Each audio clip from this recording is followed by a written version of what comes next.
En 1949, alors que l'Indonésie émergeait d'une guerre d'indépendance brutale, un unique Douglas DC-3, nommé Selawa, transportait les diplomates de la Nouvelle République à travers des cieux hostiles. Cet appareil devint la pierre angulaire de Garuda Indonesia, baptisé d'après l'aigle mythologique de la légende hindoue. C'était un symbole avant d'être une entreprise, un drapeau avant d'être une flotte.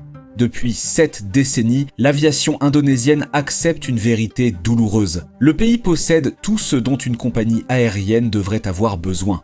Une population plus nombreuse que celle du Japon, de l'Allemagne, du Royaume-Uni, de la France, de la Corée du Sud, de la Thaïlande, du Vietnam ou de la Malaisie réunis avec plusieurs d'entre eux.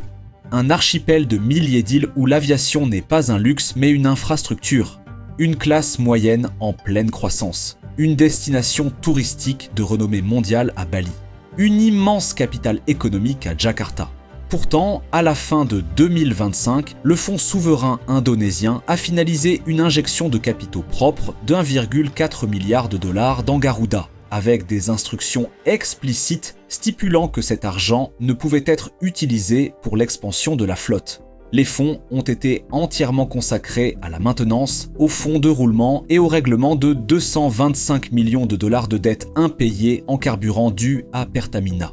Singapore Airlines, basée dans une cité-État essentiellement dépourvue de marché intérieur, a transporté 42,4 millions de passagers au cours de l'exercice 2025-2026 et a généré un bénéfice net d'1,1 milliard de dollars.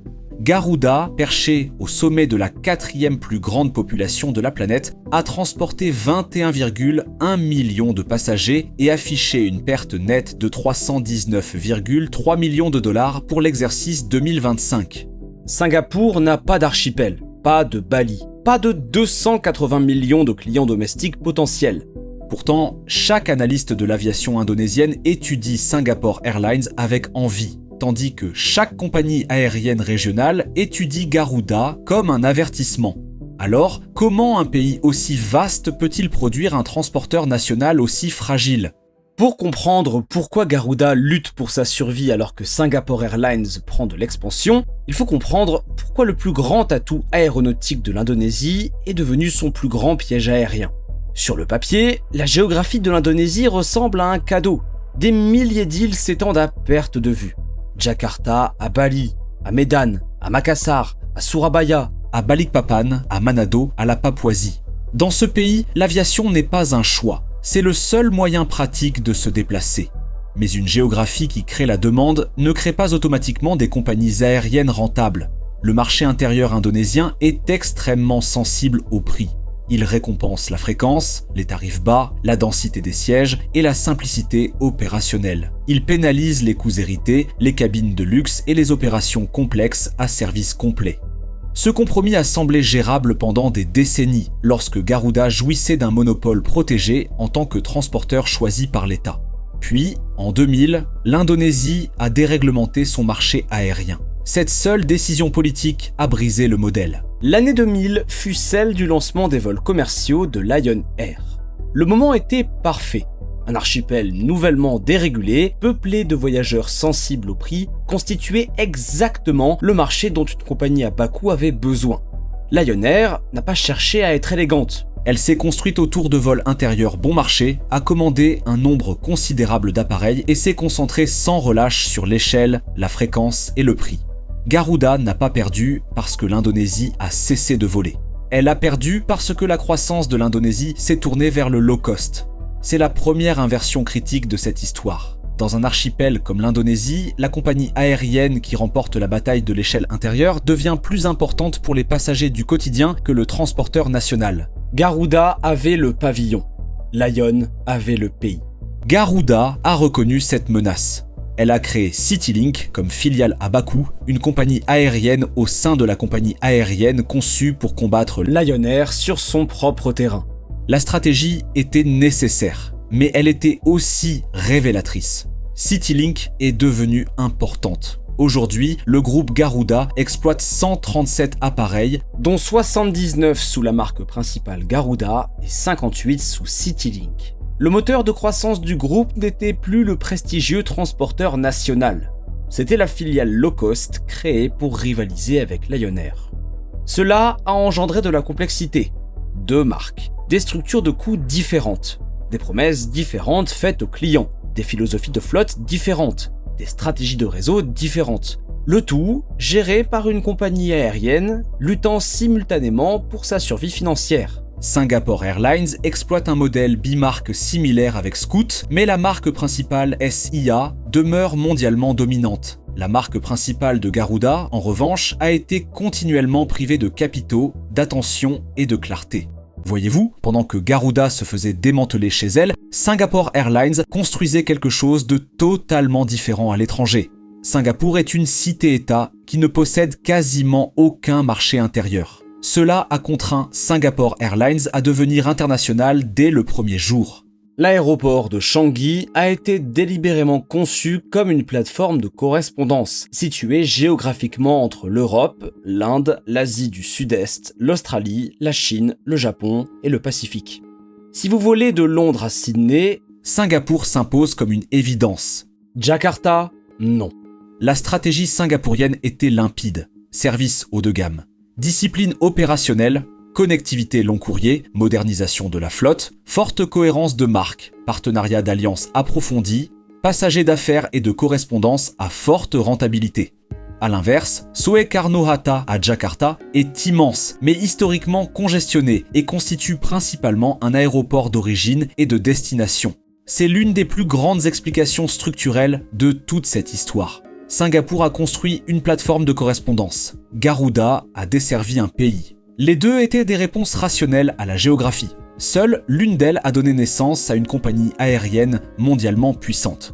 Garuda a tenté d'échapper à ce piège en se lançant malgré tout sur le long courrier. La compagnie a rejoint SkyTeam en 2014 pour gagner en crédibilité au sein d'une alliance mondiale. Elle a lancé des lignes de prestige vers Amsterdam, Londres, Tokyo, le Moyen-Orient et l'Australie. La ligne Jakarta-Londres en était le symbole. Elle faisait impression sur une carte de réseau. Garuda a discrètement abandonné cette liaison entièrement en 2018. Amsterdam était la favorite sentimentale historique en raison des liens coloniaux profonds entre les Pays-Bas et l'Indonésie. Cette ligne est également restée chroniquement déficitaire. Pourquoi ? Parce que le long courrier au départ de Jakarta est difficile. Jakarta est loin de l'Europe. Les recettes unitaires sont irrégulières. La compagnie ne dispose pas de la machine de correspondance que possède Singapour. Et les compagnies étrangères pouvaient acheminer les passagers indonésiens via leur propre hub. Singapore Airlines, Emirates, Qatar Airways, Turkish Airlines, Cathay Pacific, ANA, JAL, Korean Air, China Airlines, EVA Air et les transporteurs du Golfe pouvaient tous se disputer le trafic long courrier indonésien. Le passager indonésien voyageant vers l'Europe disposait d'une douzaine d'options avec une seule escale et Garuda était rarement la moins chère ni la plus pratique. Une carte de ligne prestigieuse n'est pas la même chose qu'un réseau rentable. Bali apporterait sûrement son aide. La destination touristique la plus célèbre d'Indonésie, l'une des marques de loisirs les plus reconnues sur Terre, devrait générer des flux massifs pour la compagnie nationale. Ce n'est pas le cas. Le tourisme à Bali engendre un type de demande aérienne différent. Il est fortement axé sur les loisirs. Il est saisonnier. Il est extrêmement sensible au prix. Et il est desservi directement par des compagnies étrangères en provenance d'Australie, de Singapour, de Malaisie, de Chine, de Corée, du Japon et du Moyen-Orient. Un touriste qui voyage de Melbourne à Bali prend Qantas, Jetstar ou Virgin. Un touriste européen transite par Dubaï, Doha, Kuala Lumpur, Singapour, Bangkok, Taipei ou Hong Kong. Bali aide l'Indonésie. Elle permet la construction d'hôtels, de restaurants et génère des recettes aéroportuaires.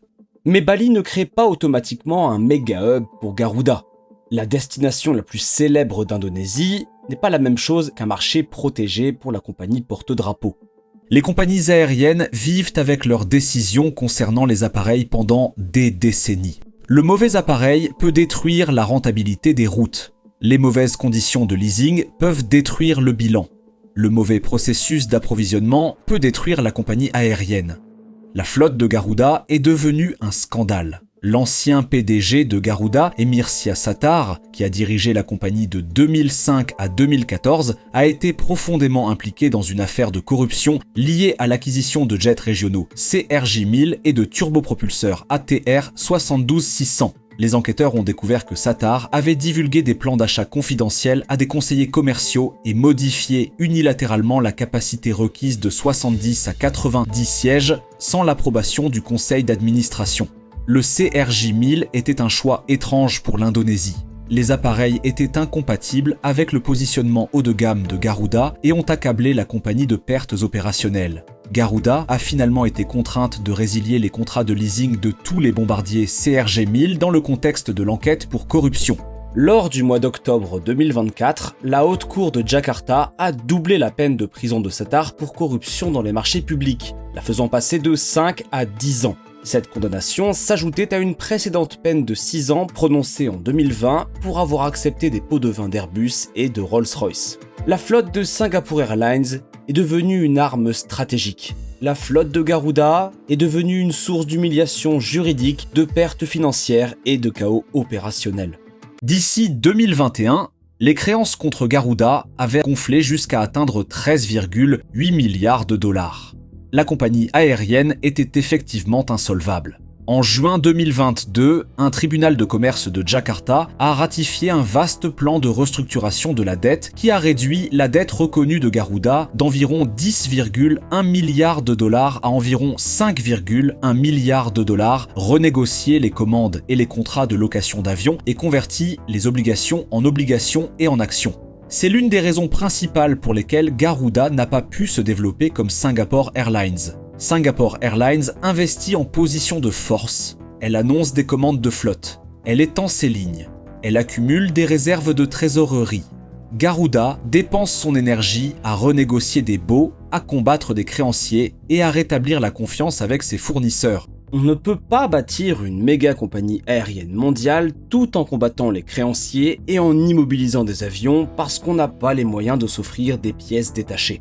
La propriété étatique n'est pas le problème. La question est de savoir comment l'État se comporte en tant que propriétaire. Permet-il une discipline commerciale? Soutient-il l'investissement à long terme? Ou bien interfère-t-il avec les itinéraires, les achats, le personnel et la direction? L'histoire de Garuda montre ce qui se passe lorsque la propriété étatique se combine à une gouvernance faible. Le gouvernement indonésien a confié à plusieurs reprises à Garuda des mandats contradictoires. Être une compagnie aérienne mondiale haut de gamme, être un fournisseur de connectivité domestique pour des lignes régionales peu fréquentées, être un symbole national, être un ambassadeur du tourisme, être une entreprise publique au service d'objectifs politiques, être un concurrent des compagnies à bas coût, être une compagnie régionale avec des avions plus petits, être un transporteur national long courrier. Singapore Airlines a une mission plus claire. Connecter Singapour au monde et faire passer le monde par Singapour. Voilà une seule mission. Garuda en avait plusieurs. Lorsqu'on a plusieurs missions, on n'a aucune mission. Malaysia Airlines offre la comparaison la plus utile. Elle a fait face à des pressions presque identiques. La concurrence intérieure à bas prix d'AirAsia, la proximité géographique de Singapore Airlines, la pression des transporteurs du Golfe, des années de restructuration.